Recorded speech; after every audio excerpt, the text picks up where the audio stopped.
Now I want to help you understand how we can find the length of a circular arc. Now the circular arc was the distance that we would travel around on the arc of a circle. And remember earlier we had the equation where we knew that theta, the measurement of the degree, was a ratio of its arc divided by its ratio? Well, we can use that same equation and rewrite it now in terms of s, in terms of the arc, which equals our theta times our radius.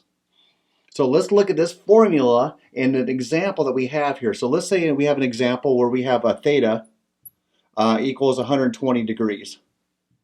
And I have a radius of the circle that's 10 inches. So I want to know is what's the path that's created when those angles are swept out? What's the distance of the arc or the length of the arc in this particular situation? So how do we do that? Well, first of all, we begin by noticing that this particular equation we want to solve for s. We have theta and we have radius. However, we have to remember that this equation was built on and it was only useful when we were in radian world.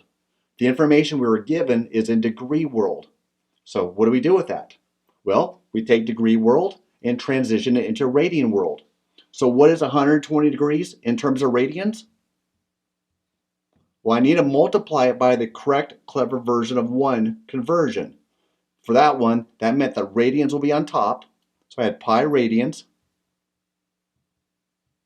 And on the bottom was 180 degrees. That was the correct conversion. Multiply that through to transition from degrees to radian world. And so degrees cancel out. And then I have 120 over 180 pi. And what is 120 over 180? Is that 2/3 pi? Yeah.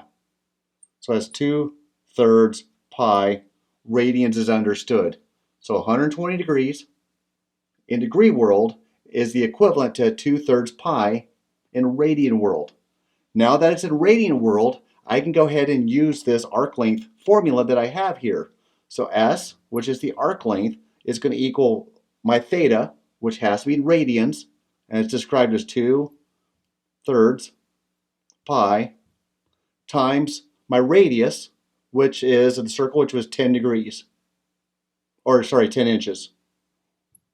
Multiply that through, it looks like I have 20 pi divided by 3. And I think I want to get an approximation of that so I have an idea of what that really means, because we don't live in pi world all that often. So 20 times pi